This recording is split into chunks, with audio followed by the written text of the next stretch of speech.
नमस्कार साथियों, मैं अंजन कुमार श्रमिक दिवस के अवसर पर श्रमिक वर्ग को समर्पित, उनके श्रम को समर्पित अपनी कुछ कविताओं का पाठ यहाँ करने जा रहा हूँ। मेरी सबसे पहली कविता का शीर्षक है श्रम, आग और पानी। जून की तेज धूप में सर पर रखी टोकरी जितनी ही छांव थी उसके पास। इस तेज धूप में जब नंगे सिर भी निकलना मुश्किल हो रहा था बाहर, वह नंगे पांव चली जा रही थी, संभाले हुए घड़ों से भरी टोकरी। टोकरी में रखे घड़े प्लास्टिक के नहीं थे, ना किसी फैक्ट्री से बनकर आए थे, ना ही किसी नामी कंपनी का लेबल लगा हुआ था उन पर। और तो और कोई विज्ञापन भी नहीं दिखाया जाता था उनका। ये उस मिट्टी के घड़े थे जिन्हें वह दूर मैदानों से खोदकर अपने सिर पर लाद कर लाती थी और धूप में सुखाकर, कूट कर, बारीक कर, साफ कर अपने पैरों से गूंथती थी, जिसमें पानी से अधिक उसके पसीने की गंध आती थी, और उस चाक पर रख देती थी जो पीढ़ियों से घूमती आ रही थी एक ही धुरी पर, जिस पर टिका हुआ था उसका जीवन। घूमते चाक पर गीली मिट्टी का लोंदा लिए मिट्टी से सनी उस औरत को देखकर ऐसा लगता था जैसे मिट्टी ही मिट्टी को रच रहा है। यह दुनिया का सबसे खूबसूरत दृश्य था, जब श्रम आग में तपकर मीठे पानी में बदल रहा था।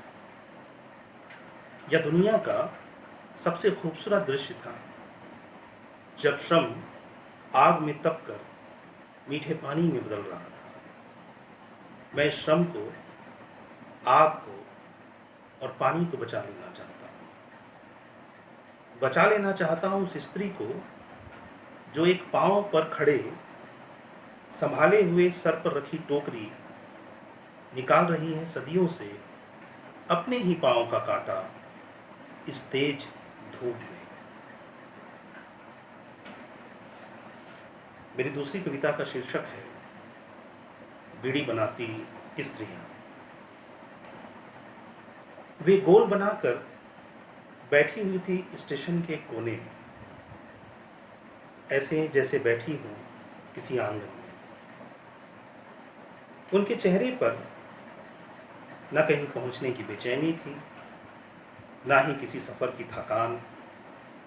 एक समान भाव से बैठी, बनाती हुई बीड़ियां, तैयार करती हुई बीड़ियों का बंडल। वे इस तरह कर रही थी बातें कि जैसे बातें करना भी उनके इस काम में शामिल है। ना कोई हंसी, ना कोई मजाक। कभी कभी तो लगता कि अपने आप से ही बतिया रही है सब।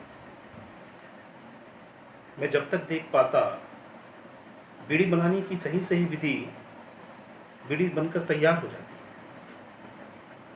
बीड़ी बनाते हुए इतने अभ्यस्त हो चुके थे उनके हाथ कि हाथ हाथ नहीं, यंत्र लग रहे थे, जिनसे फूटने के बजाय कोई गीत आ रही थी मशीन की धीमी आवाज। मानो वह बीड़ी बनाती स्त्रियां नहीं, किसी यांत्रिक दुनिया के जीवित कलपुर्जे। मेरी अगली कविता है, का शीर्षक है मजदूर।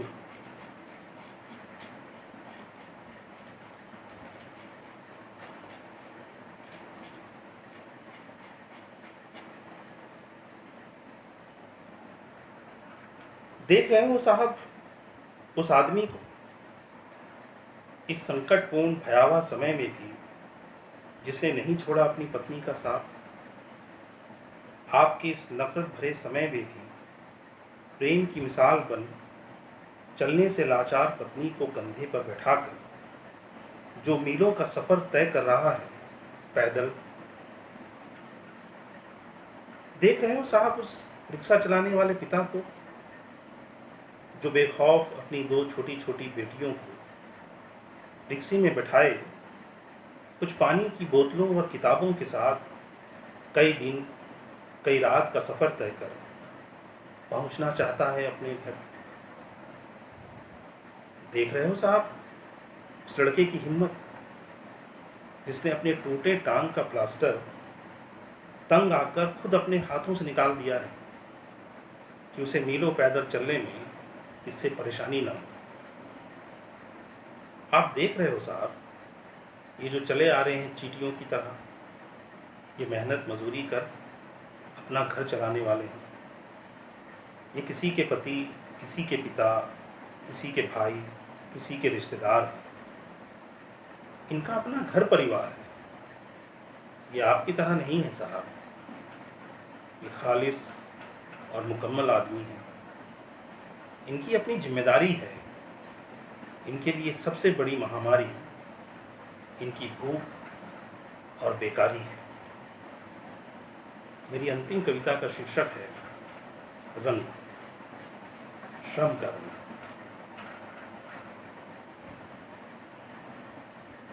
मैंने सुना है रंगों की अपनी भाषा होती है और भाषा का अपना एक स्वाद। इसका अर्थ यह हुआ कि रंगों का भी अपना स्वाद होता है। अगर होता है तो कैसा होता होगा रंगों का स्वाद? मैं एक दिन रंगों के स्वाद के बारे में जानने निकला। आपको आश्चर्य होगा यह जानकर कि किसी चित्रकार ने नहीं, बल्कि उस आदमी ने बताया मुझे ठीक ठीक हरे रंग का स्वाद, जिसने हरी मिर्च के साथ सूखी रोटी खाने की कला सीख रखी थी और जिसकी देह से चिपका हुआ था सूखकर सफेद रंग का स्वाद। पीला रंग मुझे खींच ले गया सरसों की खेत की ओर, पर पीले रंग का स्वाद मुझे पता चला खेत में काम कर रही उस स्त्री से, जिसका चेहरा अपनी बेटियों के हाथ पीले होने की प्रतीक्षा में पीला पड़ चुका था। मैं आगे बढ़ा और खेत की मेड़ पर बैठे आकाश की ओर देख रहे एक किसान से पूछा, नीले रंग का स्वाद?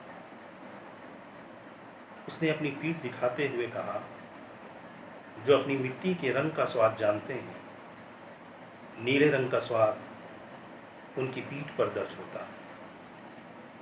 शाम ढल रही थी, आकाश लाल हो चुका था। मैं उठा और चल पड़ा यह सोचकर कि रात होने से पहले मुझे जान लेना चाहिए ठीक ठीक लाल रंग का स्वाद। आप सभी लोगों ने मेरी कविताओं को सुना, इसके लिए आप सभी का बहुत बहुत धन्यवाद।